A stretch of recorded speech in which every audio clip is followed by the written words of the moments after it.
following story inspires me to be strong and determined in all that I wish to achieve.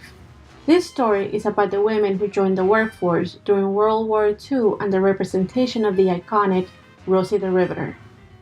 At the beginning of 1940, Americans did not want to get involved in another European conflict.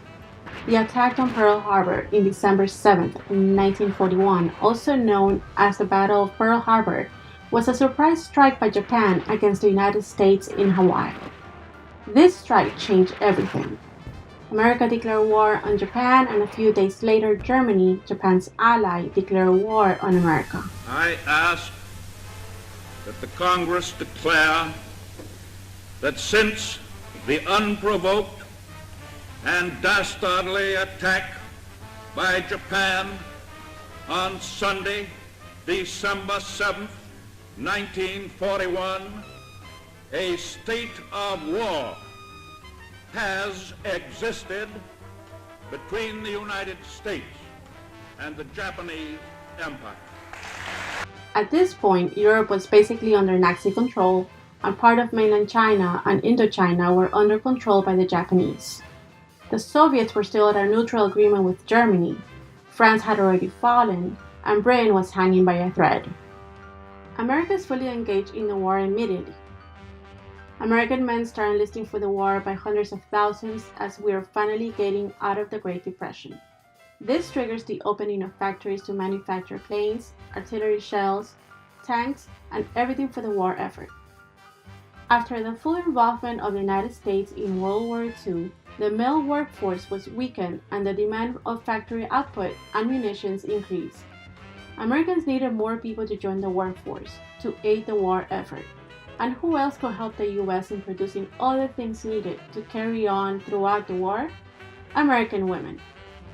The United States knew that they needed to do something to bring in more people to the workforce to aid the war effort.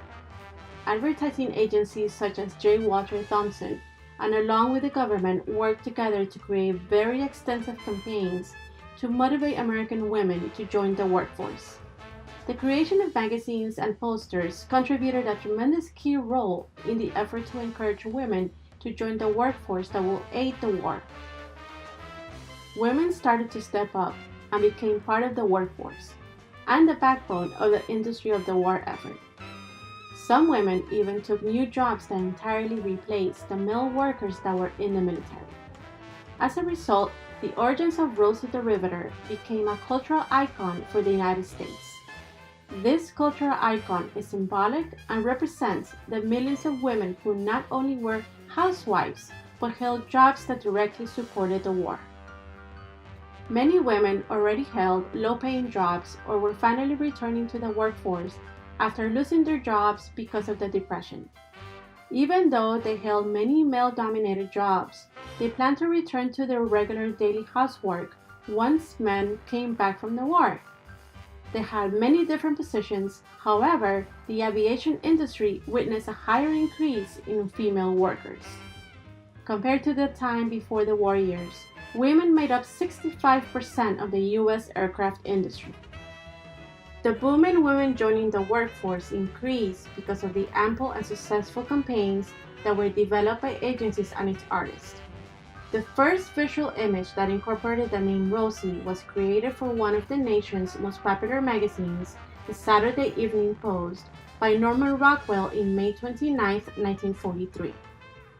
This illustration features a strong woman on her lunch break holding a sandwich with a rivet gun on her lap. Her lunchbox reads Rosie, and beneath she's stepping on Hitler's manifesto, Mein Kampf. Rockwell based Rosie's pose on Michelangelo's ceiling painting of the prophet Isaiah in the Sistine Chapel. Besides Rockwell's image of Rosie, another image became the most recognized interpretation of Rosie the Riveter. The Westinghouse Company's War Production Coordinating Committee hired J. Howard Miller to create a series of posters to motivate employees for the war effort. In a series of 42 posters, one became the most famous, known as We Can Do It. This poster was created with the purpose of boosting workers' morale and was only displayed for a period of 2 weeks. Decades later, In the early 1980s, it was rediscovered, became famous, and well associated with Rosie the Riveter.